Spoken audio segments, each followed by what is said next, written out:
Jadi kata benda atau isim itu bisa mufrad tunggal, musanna itu ganda, jamak itu ya jamak. Lebih dari 2. Ya 3 atau lebih. Nah, jamak ini nenggon bahasa Arab itu dibedakan jamak muzakkar salim, kena sing muzakkar, kemudian jamak muannas salim, kemudian ada jamak taksir. Nah itu nanti ya. Terus gender itu muzakkar atau muannas. Jadi kalau terus yang keempat itu tipenya itu nakiroh dan makrifat nih anunya makrifat. Jadi kalau ada isim kita harus mikirnya di sini. Ini isim ini rofa apa nasab apa wajar, mufrad apa musanna apa mau jamak. Nah, jamak ini jamak muzakkar salim apa muannas salim apa jamak taksir. Terus gender itu muzakkar apa muannas. Ini terus yang tipenya nakirah apa makrifat. Nah kita yang nomor 1 dulu, yang statusnya rofa. Nah, kapan isim itu rofa? Nah kita lihat di sini.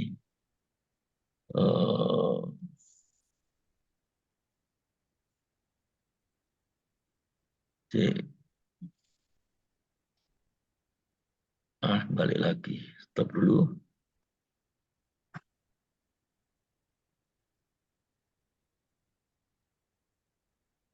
Ini Pak ya. Isim marfu.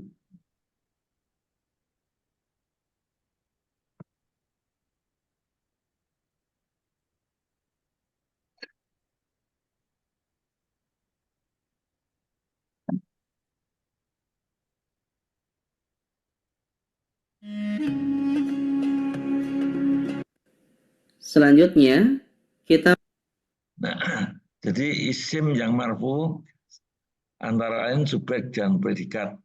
Antara lain nanti ada lagi ya. Subjek dan predikat. Jadi isim marfu yang subjek itu yang kayak apa, yang predikat kayak apa, kita lihat. Masuk kepada isim mu'rab. Itu gambarnya, Pak. Telah kita singgung di awal. Gambarnya apa tuh? Durung. Kok aneh? Suara tapi karo daftar kuwi ya, daftar menu ya. Iki malah sing metu gambare Bu Warni. Pak Pamuja.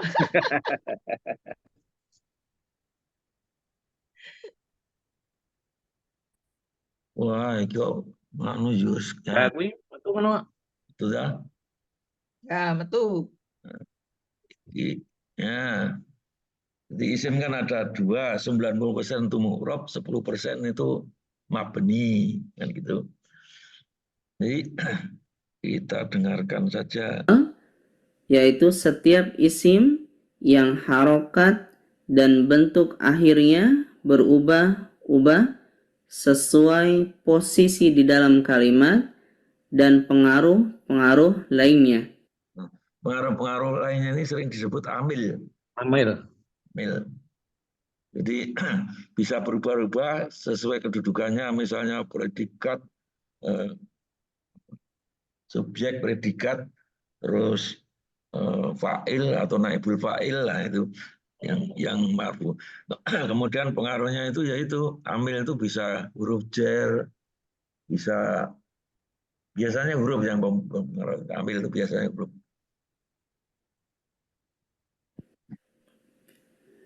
Berkaitan dengan istilah, perubahan akhirnya diistilahkan dengan i'rab.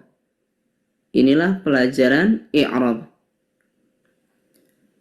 Untuk harokat dhamma disebut dengan rofa, isimnya namanya marfu'. Harokat fathah namanya nasab, isimnya disebut mansub. Harokat kasrah disebut jar, isimnya majrur. Dan saya lebih sering mengistilahkan dengan istilah harokat, karena untuk memudahkan kita di dalam membaca, dan karena memang Kapan tuh kan saya cerita, kalau irob itu sebetulnya bukan domah fathah kasroh, tapi rofa, nasab, jer. Tapi di sini tadi untuk memudahkan, ya. Jadi untuk memudahkan saja bahwa rofa itu domah, nasab itu fathah, jer kasroh. Itu memudahkan. Jadi tanda terakhir huruf akhir itu rofa, kalimatnya, katanya, kata-katanya disebut marfu. Kalau marfu irobnya rofa, kalau mansub irobnya nasab, kalau majrur kan gitu. kita sudah terbiasa dengan harokat. Yang pertama adalah isim marfu', yaitu posisi isim yang berakhiran dhammah. Dan dhammah adalah harokat asal isim marfu'. Dalam bahasa Indonesia, posisi isim marfu' adalah subjek dan predikat. Hanya saja dalam bahasa Arab atau dalam ilmu nahwu, istilahnya sangat banyak. Untuk subjek saja ada mubtada, fa'il, naibul fa'il, isim kana, dan lain-lain. Untuk predikat ada yang diistilahkan khobar, khobar inna, dan lain-lain. Jadi saya lebih sering menggunakan istilah subjek dan predikat untuk memudahkan. Dalam praktek membaca kitab, untuk memudahkan membaca isim marfu', saya juga lebih sering menggunakan istilah tidak ada yang mempengaruhi. Ketika tidak ada yang mempengaruhi, maka dia kembali ke harokat asal, yaitu dhammah.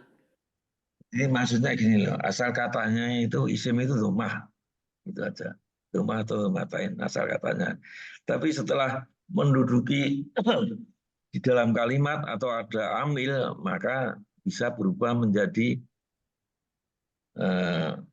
nasab atau jer, bisa fathah atau kasroh.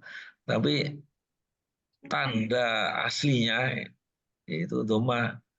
Jadi misalnya kitab Alkitabu, nek orang no tambahan lian-lian, ya Alkitab bukan Alkitabi, kecuali kalau ada ngarepe ada minal kitabi misalnya gitu. Tapi kalau sendiri itu domah. Tidak ada yang mengaruhi, kembali ke harokat asal yaitu domah. Jadi harokat asalnya isim itu domah. Kapan menjadi kasroh, kapan menjadi fathah, nah itu tergantung kedudukan di dalam kalimat atau amil. Karena seperti anak-anak TK, anak-anak SD, jika mereka menghafal, harokat akhirnya dibaca dhammah tanwin. Seperti kitabun, babun, masjidun, kolamun, dan lainnya. Ya, alasannya adalah dhammah adalah bentuk asal kata isim. Dan ia bisa berubah menjadi kasroh nanti atau fathah jika ada yang mempengaruhi.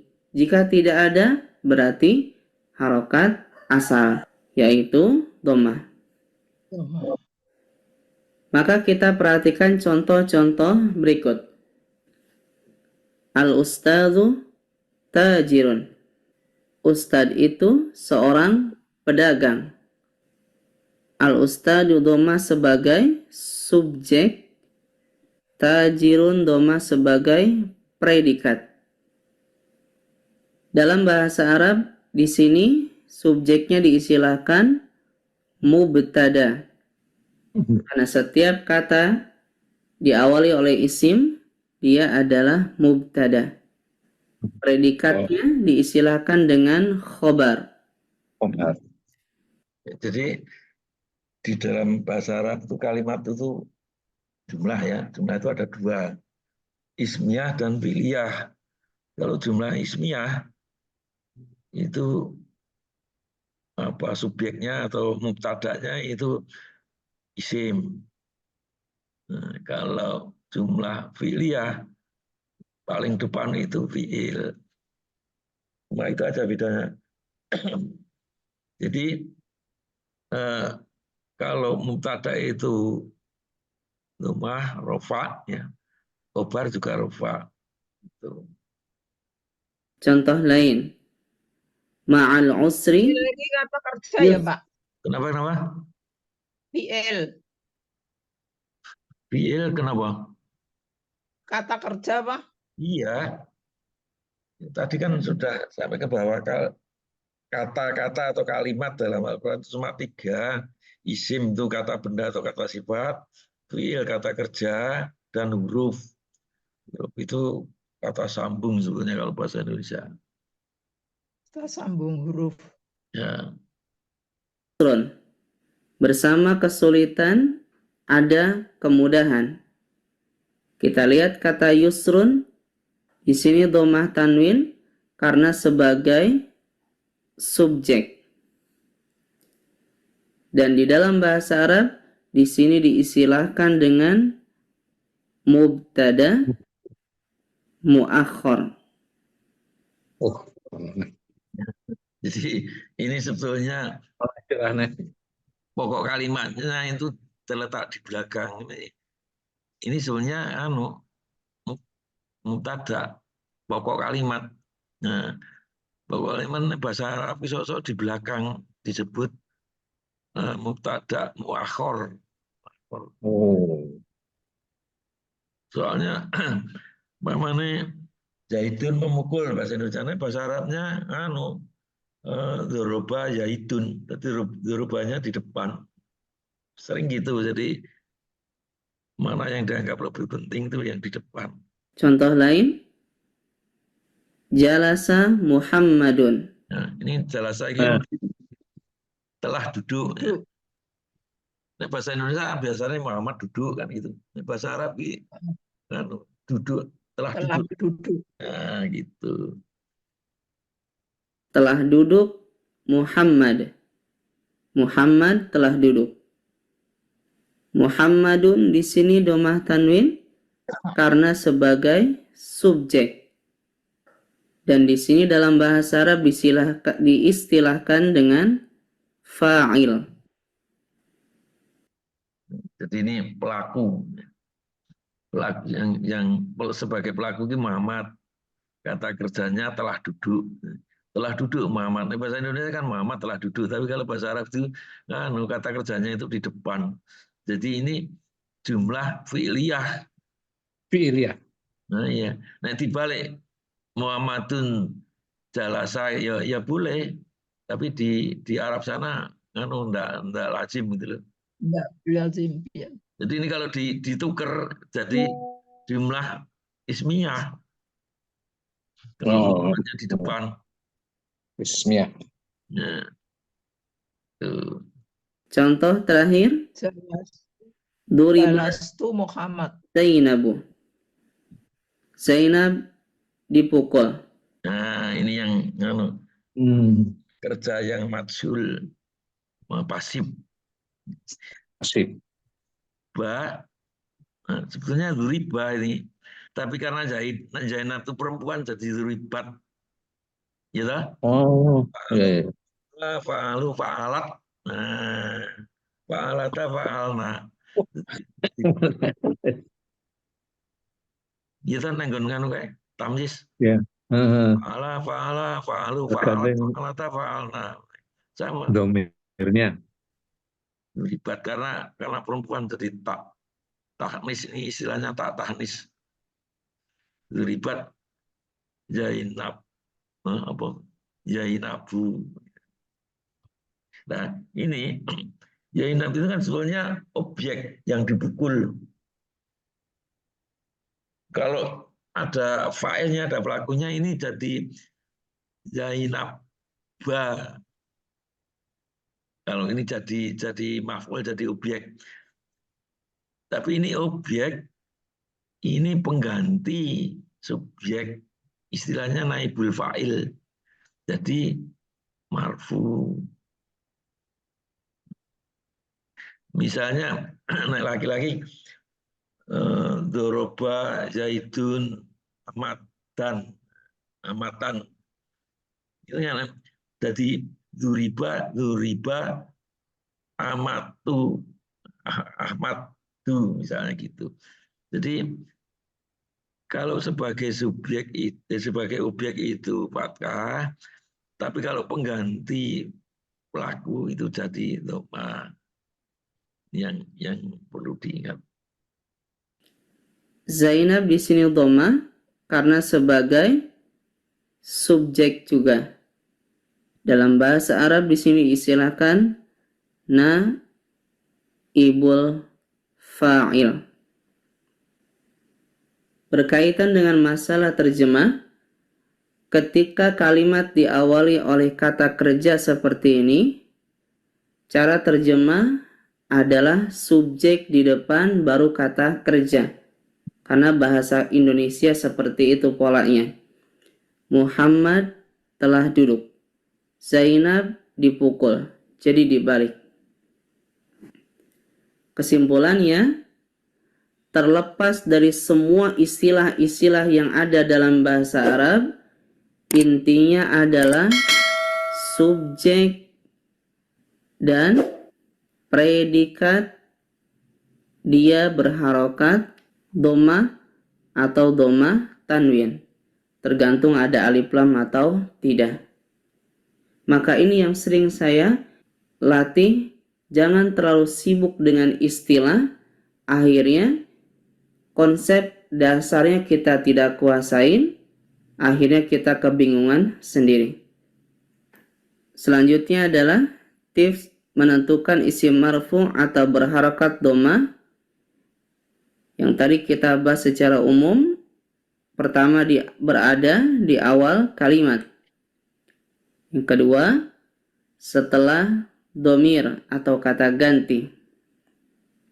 Baik yang asli atau domir yang bersambung. Nahnu tullabun. Hadaniyallahu. Fihi rajulun. Amamahum sabburatun. Setelah susunan jar dan idhofah, nanti akan kita pelajari di depan. Fil baiti, di depan rumah. Rajulun, ada laki-laki. Tahtal maktabi, di bawah meja. Qalamun, ada pulpen. Yang keempat, setelah isim isyarah yang tidak beralif lam, zalika kitabun, itu buku. Hadhihi majallatul talibi, ini majalah siswa. Ulaika hujjajun, itu para haji. Sekarang coba kita praktekkan membaca teks ini yang ada di dalam kitab Arkanul Islam. Arkanul Islami khamsatun. Zakarohan Nabiyyu sallallahu alaihi wasallam. Rukun Islam ada 5. Nabi sallallahu alaihi wasallam telah menyebutkannya. Ingat, kalau ada kata kerja, lebih baik subjeknya dulu, baru kata kerja. Ini yang agak mungkin jadi tanda tanya. Kok arkanul islami? Padahal ini kan dua kata ini kan pokok kalimat, subjek atau mubtada. Ini jadi islami karena ini sebetulnya idhofah. Ini mudhof, ini mudhof ilaih. Nah, mudhof ilaih harus kasroh. Tetapi karena ini subjek, jadi ini doma, arkanu. Mestinya ini arkanun, tapi karena jadi itu jadi arkanu Islami. Ya. Ini dua kata ini sebetulnya subjek ini. Tapi bentuknya itu Pak, jadi arkanu Islami. Nah, itu. Arkanu dhammah karena subjek. Khamsatun sebagai predikat. An-nabiyyu dhammah sebagai subjek dari zakara menyebutkan. Perlu diperhatikan cara menentukan subjek atau predikat dalam bahasa Indonesia biasanya ada sisipan kata ada, adalah, oleh. Seperti kalimat ini, rukun Islam ada 5. Zakarohan nabiyyu, kita terjemahkan dengan versi berbeda, telah disebutkan oleh Nabi SAW.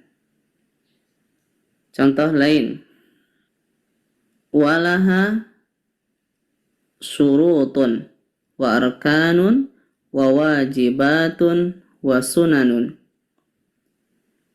Dan padanya ada syarat-syarat, rukun-rukun, kewajiban-kewajiban, dan sunnah-sunnah. Kita fokus kepada syurutun. Dibaca dhamma karena sebagai predikat. Dan di sini nanti istilahnya adalah mubtada muakhkhar. Ya, inilah gambaran tentang subjek predikat yang dalam teks tanpa harokat kita harus pahami artinya dan sisipkan kata ada, adalah, atau oleh untuk memudahkan apakah dia subjek atau predikat. Walhamdulillahirabbil alamin.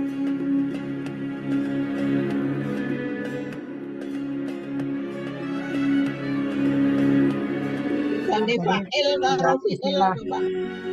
Kenapa? Fa'il ini apa? Pelaku.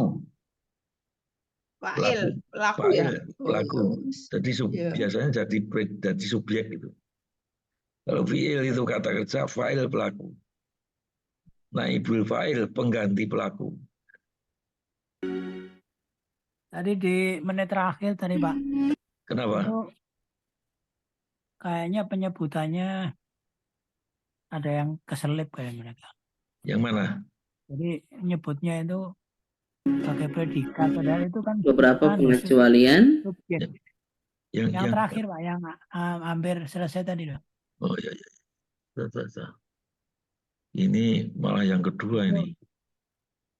Kan dia nyebutin mubtada muakhkhar ya. Tapi ditulisnya predikat. Jadi Oh sebetulnya gitu. dia salah nulis. Oh salah nulis saja. Iya. Ya udah kita lanjut aja. Yang ke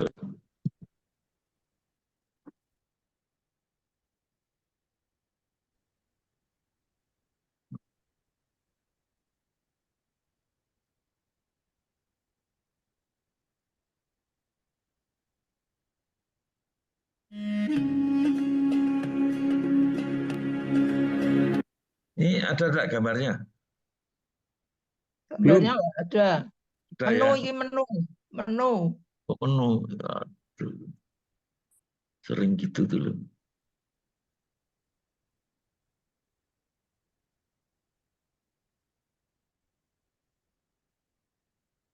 Ada? Oh, pakir.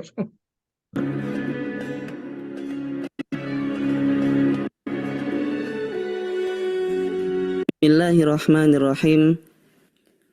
Selanjutnya ada Nah, ini tadi yang marfu mubtada khobar, saiki isim marfu yang berbeda. Nah ini bahasa Arab itu banyak pengecualian itu loh. adalah bentuk akhir isim marfu yang berbeda. Yang pertama adalah isim musanna. ia menggunakan imbuhan alif nun. Seperti al-wazirani fil masjid. Dua menteri itu ada di masjid. Wara al-funduqi jamalani. Di belakang hotel ada dua unta. Nah, jadi ini marfu tetapi tandanya bukan dhamma tapi ani. Itu kalau untuk apa musana ya, kalau musana. Kitabun ya alkitabu ya alkitabani, mamane kolamun ya kolamani. Nah, dua pena misalnya gitu. Jadi itu marfu itu rofa itu harokat dasarnya itu dhamma tapi bisa juga ani. Nanti di depan bisa una di bawahnya. Coba kita lihat. Jadi ketika subjek dan predikat, musanna menggunakan alif nun. Dengan tetap huruf nun dibaca kasroh. Yang kedua, jama muzakkar salim. Menggunakan imbuhan waw nun. Contoh, raja'al mudarrisuna. Para guru telah pulang. Dengan tetap huruf nun dibaca fathah. Selanjutnya isim manqus tetap dibaca kasroh. Nah, ini istilah baru ini. Isim manqus yaitu isim yang huruf akhirnya itu alif bengkok. Tapi kalau di depannya kasroh itu ya.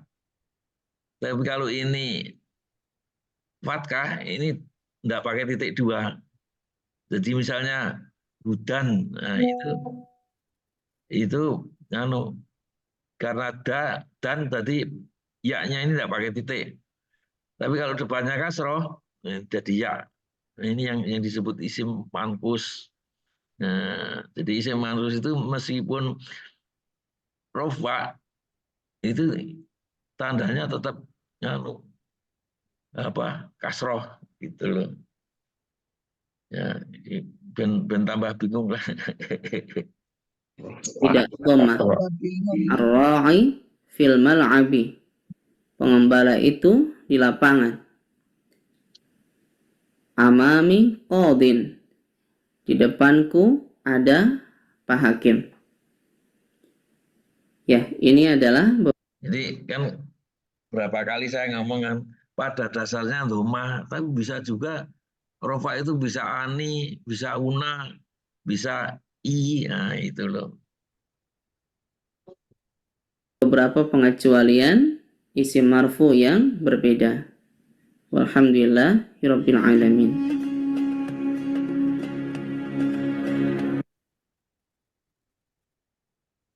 Kita lanjutkan ke yang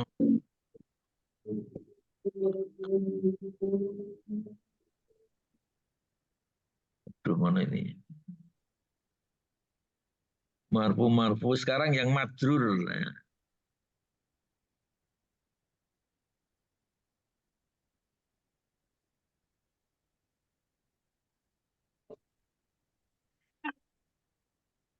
Majrur.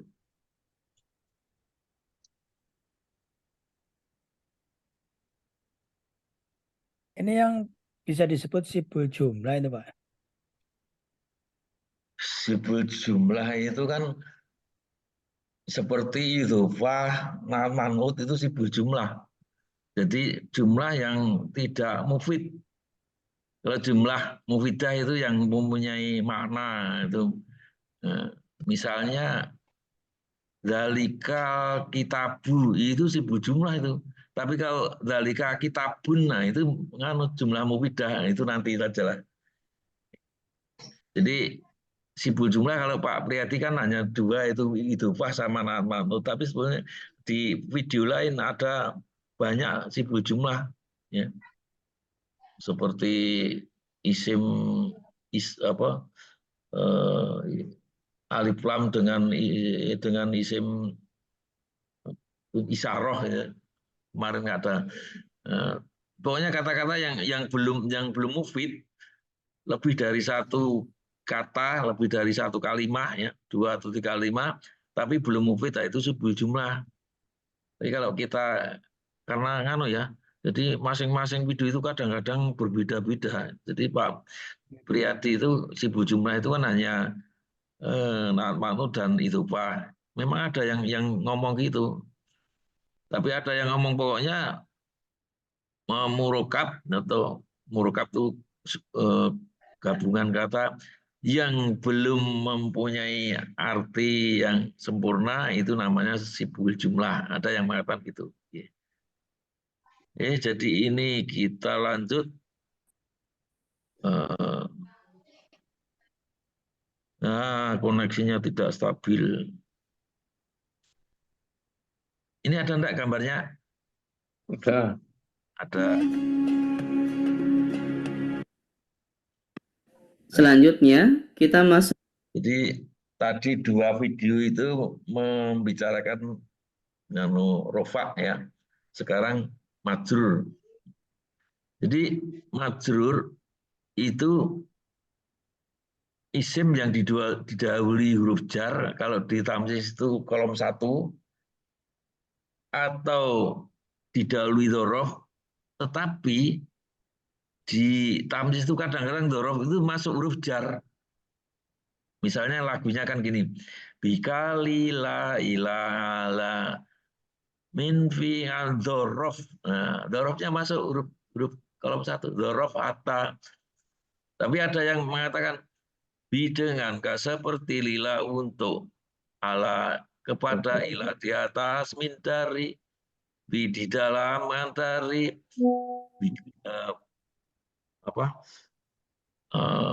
bi wa ta demi, kita demi ya. Jadi kadang-kadang itu kalau kita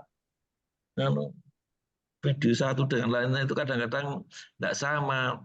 Tetapi kalau kita makin banyak lihat video-video itu, akhirnya tahu juga, oh sebetulnya maksudnya begitu. Jadi huruf jar dan dzaraf ini ada yang jadikan satu, dzaraf ini jadi huruf jar. Tapi di sini dibedakan.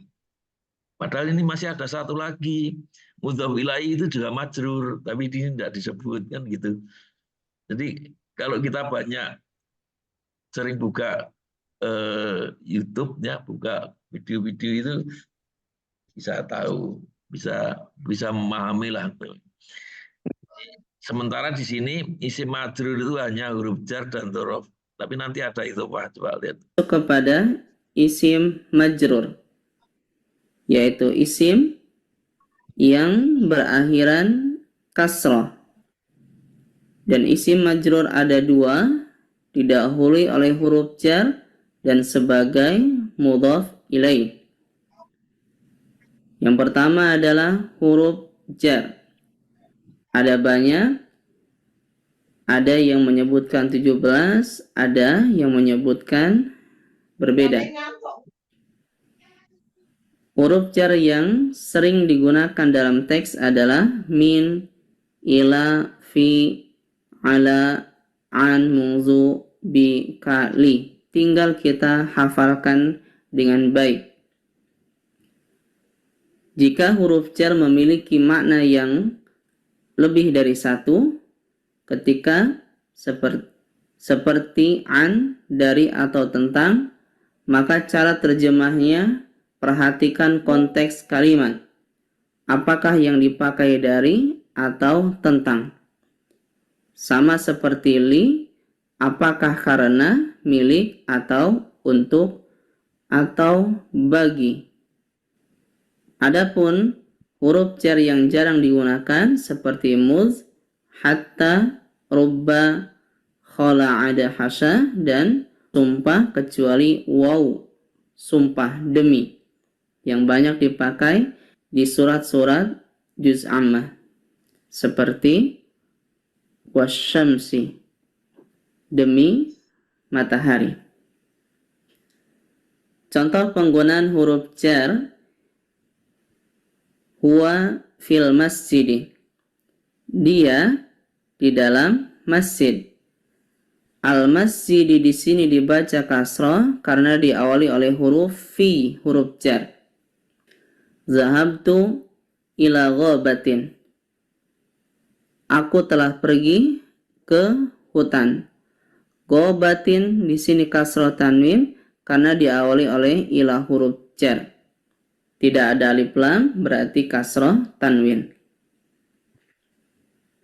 Beberapa tips berkaitan dengan huruf jar. Lafaz Allah jika tidak diawali alif lam pasti dibaca lillahi, dan lam di awal sebagai huruf jar pasti dibaca lillahi. Jika seandainya diawali oleh alif seperti ini, maka tergantung posisi, ada yang Allahu, ada yang Allaha, ada yang Allahi. Tapi kalau seperti ini pasti dibaca lillahi. Kata isim, Jadi kalau pemahaman saya, li-nya itu huruf jar. Kata bika li la. Oh, Jadi, lila, tapi kalau ilah. li-nya tidak ada huruf jar, alif lam ya Allah, bisa Allahu, bisa Allahi, bisa Allaha. Nah, kalau ada li pasti lillahi. Itu pemahaman saya. yang diawali oleh dua huruf lam bersambung, maka lam yang pertama adalah huruf jar, sehingga pasti dibaca li. Litajiri, milik pedagang. Lil fallahi, milik petani. Lil muslimi, milik muslim. Lil masjidi, lil madrasati. Mungkin Pak Widodo tahu ya, ini kan sebetulnya li dan al madrasati. Nah, ini alifnya kok hilang nih gimana? Mungkin Pak Widodo tahu nih.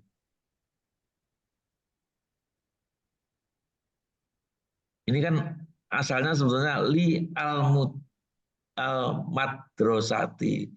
Tapi kan alifnya kok hilang. Ini juga alifnya podo hilang nih.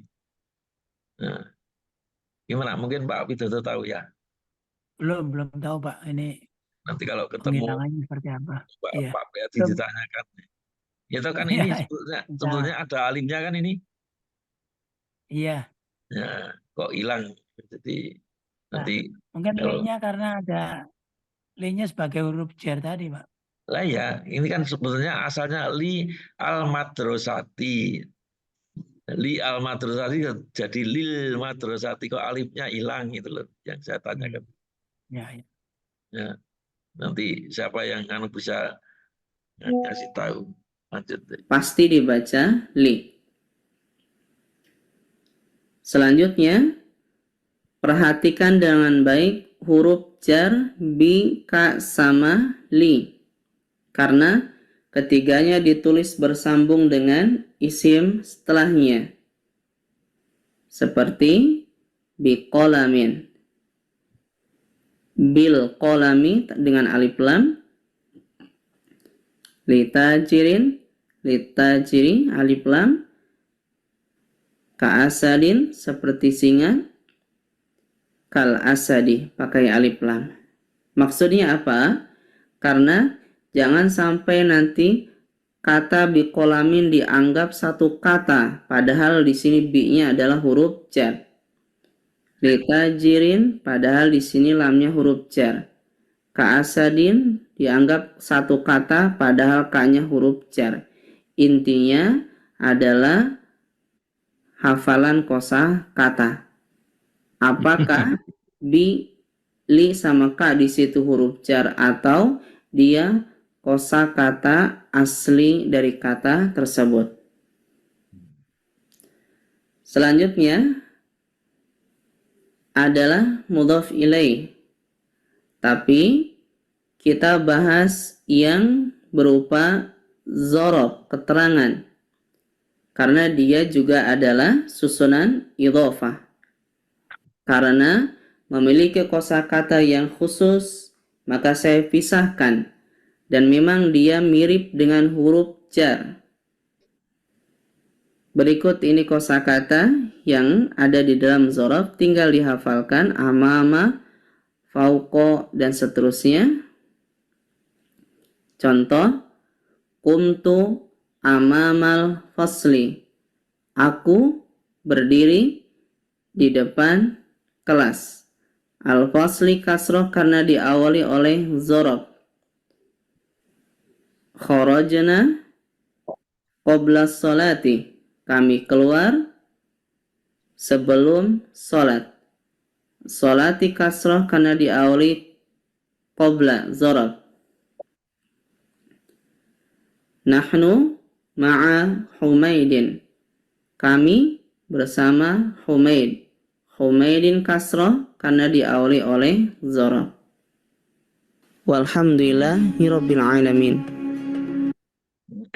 Jadi sekarang saya juga baru tahu kalau dzaraf itu menjadi idzofah, nah itu jadi kasroh. Makanya tadi kok tidak ada idzofah, ternyata idzofah yang di sini adalah dzaraf ya. Padahal bukan dzaraf kan juga ada idzofah, bukan dzaraf kan. Jadi dzaraf Dzaraf itu apa, Pak? keterangan. kata keterangan. Ya. Jadi Kata keterangan.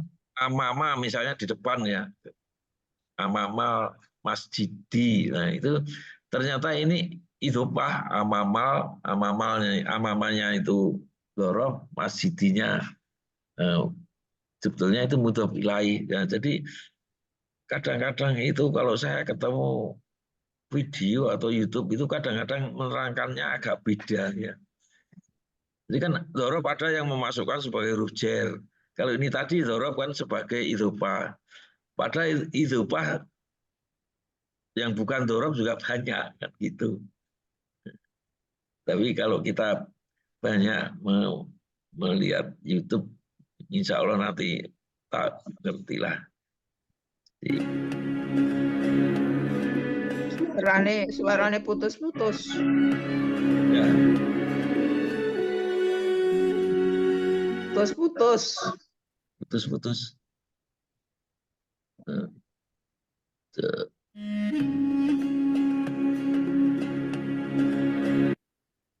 Kita lanjutkan. Aduh.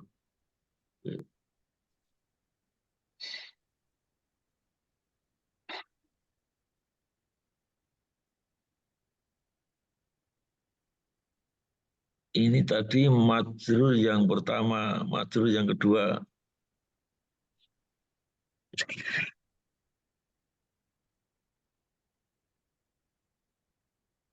Nah, ini majrur yang kedua. Sudah.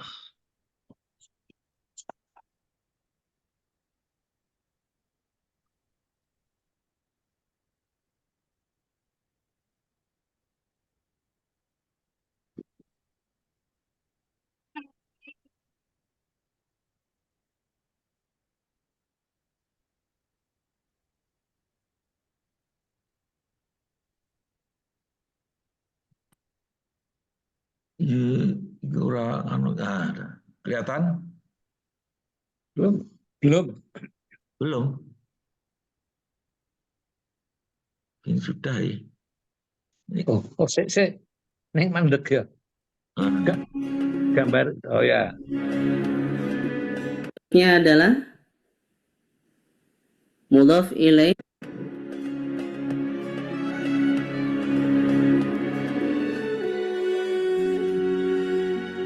Bismillahirrahmanirrahim. Nah, ini ada. Ternyata di sini juga disebutkan nih. Mudhof ilaih, susunan itu Pak. Ya. Bismillahirrahmanirrahim. Selanjutnya adalah mudhaf ilaih dalam susunan idhofah. Idhofah adalah kata majemuk, yaitu penggabungan dua kata isim sehingga maknanya menjadi lebih khusus atau lebih jelas, lebih spesifik. Kata pertama nanti disebut dengan mudhaf, kata keduanya yaitu adalah mudhof ilaih. Kita ambil kata kitabun. Kita gabungkan dengan salat. Kitab salat. Dua kata, maka ini adalah idhofah. Kitabus salati. Ciri khas idhofah adalah tidak ada kata sifat, apalagi kata kerja. Kata pertama tidak boleh dibaca tanwin walaupun tidak ada alif lam. Itu adalah ketentuan baku di dalam susunan idhofah. Dan perlu diketahui bahwa susunan idhofah adalah susunan yang paling banyak di dalam teks bahasa Arab. Bisa dianggap hampir tidak ada satupun kalimat kecuali pasti di dalamnya ada idhofah. Ada dua bentuk susunan idhofah. Yang pertama dengan mudhof ilaih yang memiliki alif lam. Seperti contoh tadi, Kitabut tilmizi jadidun. Buku siswa itu baru. Kitabut tilmizi susunan idhofah. Sehingga at-tilmizi menjadi kasrah. Adapun kitabu di sini dhamma karena dia sebagai subjek. Fi kitabillahi, dalam kitab Allah. Kitabillahi susunan idhofah. Allah menjadi kasrah. Ada Jadi ini ya kadang-kadang kalau kita pikirkan agak juga ya. Kitabul apa ini? Talmizi. Jadi ini idhofah dari kata kitabun, tapi karena jadi mudhof jadi kitabu. Talmizi kasroh karena ini mudhof ilaih. Tapi kalau ini hilang, ya jadi kitabun jadidun ini jadi naat man'ut karena jadidun ini kan kata sifat. Jadi kalau kata di tengah ini hilang, jadi kitabun jadidun. Nah ini mudhof apa? Naat man'ut nih. Jadi kitab baru itu kan kata sifat. Nah, tapi kalau ada talmidzi, ini mudhof ilaih. Ini jadi mubtada khobar.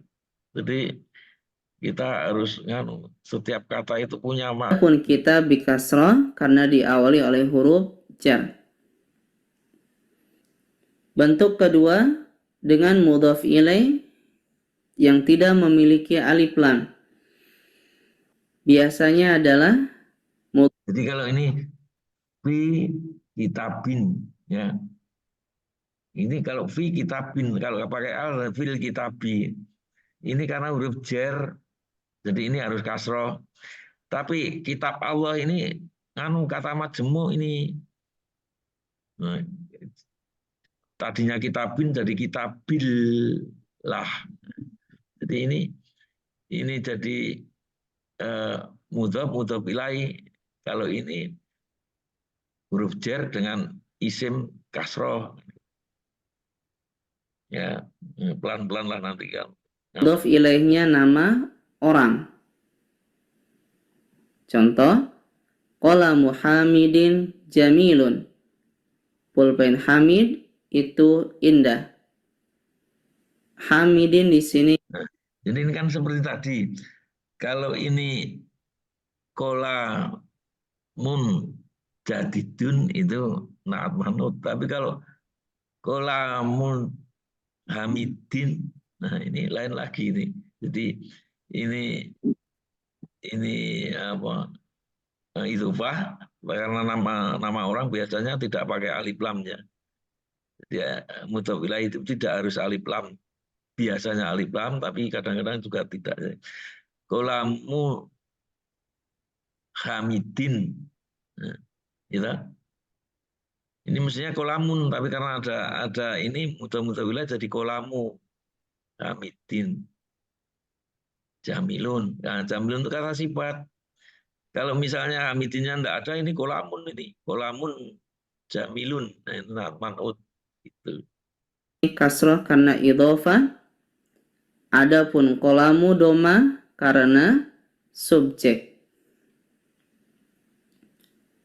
Ma'a binti Mahmudin, bersama putri Mahmud.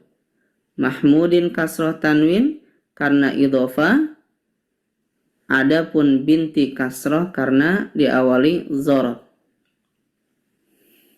Ya, jadi berkaitan dengan tips susunan idhofah, jika ada dua kata isim berdampingan dan kata keduanya beralif lam, umumnya adalah susunan idhofah. Ya, tadi susunan idhofah, ciri khasnya tidak ada kata sifat apalagi kata kerja. Seperti kitabus sholati, kitab sholat, kasroh. Babul wudu'i, bab berwudu, kasroh. Baitullahi, rumah Allah, kasroh.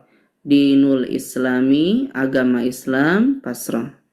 Kata keduanya yang disebut mudhaf ilaih menjadi kasroh. Kebanyakan susunan idhofah terdiri dari dua kata.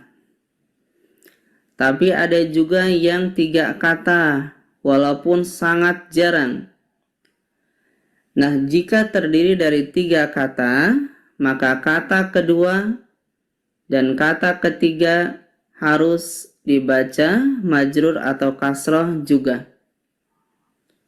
Dan idhofah yang lebih dari dua kata, saya lebih sering mengistilahkan idhofah bertingkat. Contoh, hadzal waladu, anak kecil ini adalah putra Abdurrahman. Putra Abdurrahman adalah idhofah. Sehingga kata kedua dan kata ketiganya dibaca kasrah. Adapun ibnu kenapa di sini dhamma? Sebagai predikat atau khabar. Dan waladu di sini sebagai subjek. Qara'tu, saya membaca. Kitab usul fikih adalah idhofah. Kitab usulil fikhi, kata kedua idhofah kasroh, ketiganya juga kasroh. Adapun kata pertama di sini fathah karena sebagai objek. Dan ini kita belum belajar, nanti akan kita pelajari di depan.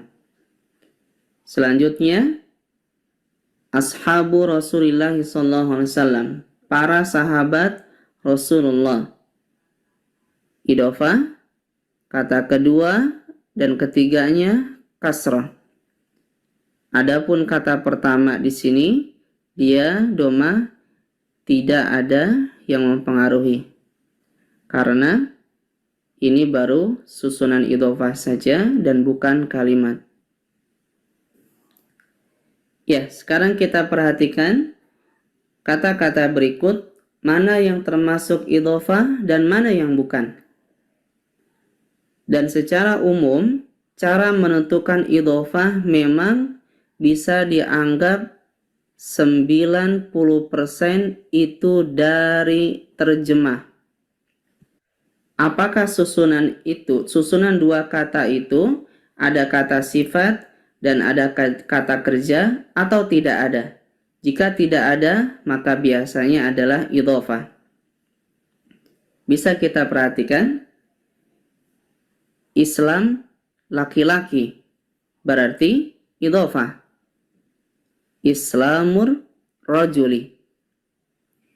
Kitab berwudu berarti idhofah. Kitabul wudu'i. Masjid besar berarti bukan, karena besar kata sifat. Laki-laki solih bukan idhofah, karena soleh kata sifat. Puasa bulan Muharram berarti idhofah. Saumu syahril muharrami. Masjidu masjid Rasul Allah. Idhofah masjidu Rasulillahi. Sujud tilawah. Idhofah sujudut tilawati. 5 rukun. Idhofah khamsatu arkanin. Tidak alif lam, kasroh tanwin. Telah kembali Muslim. Bukan idhofah karena kata kerja. Telah membaca Rasul Allah. Qira'ahnya bukan idhofah kata kerja. Adapun Rasulullahinya baru idhofah. Jadi untuk mengetahui idhofah atau naat man'ut itu, kalau idhofah itu kata benda, kalau naat man'ut kata benda, kata sifat. Dan ini kita harus tahu kosakata. Kalau nggak tahu kosakata ya ini 90% dari terjemah itu artinya makna arti ya. Jadi 90% dari arti, maksudnya kalau kita tidak tahu artinya ya 90% salah gitu. Ya, kita harus tahu ini isim ini gitu Pak. Oh ini isim, ini kata sifat. Tahunya kata sifat gimana? Karena harus tahu artinya. 90% dari arti atau terjemah. Saya kira itu kan sudah jam 9, barangkali sebelum kita tutup ada inilah yang pengen disampaikan, monggo kita belajar bersama kok ini. Ini Pak Broto ada yang ditanyakan, sudah mudeng Pak? Wah, Tidur.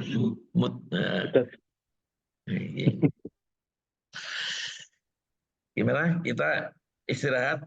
Saya juga capek dari Jogja tadi pagi. Iya. Fisiknya kuat. Nah, Fisiknya kuat. ya. Wow, Fisiknya kuat. Demben tekan Solo apa hari menjelang libur Kamis ya Rebu. Rebu mulai kantor termangkat neng Solo, tekan Solo jam 10 bengi. Acara apa? Ya nilai anak. Oh, keren itu. Gimana Pak Widodo, ada tambahan apa? Kita kan belajar bersama. Ada rumusnya, saya ingat rumusnya Pak Dokter dulu kan ada nakiro, ada nakiro Nah, itu nanti al-marifat. naat man'ut itu. Oh, naat man'ut Pak ya? Iya, kalau naat man'ut harus nakiro. Kalau musana, mudzakkar, jamak. Itu nanti Bukan nama. yang idhofah ini ya, mudah-mudah ilai, Bukan. Oh, ya. Kalau itu bahkan istilahnya di tamsis kata majemuk, itu kata benda dan kata benda. Kalau naat man'ut kata benda dan kata sifat. Jadi kalau apanya? Nah, man'utnya itu perempuan ya sifatnya harus perempuan gitu. Jadi kalau misalnya apa man'utnya itu laki-laki, naatnya ya harus laki-laki itu. Nah, kalau man'utnya apa jamak, nah itu apa naatnya juga harus jamak. Mungkin itu setahu saya. Ada lagi mungkin yang perlu ditambahkan.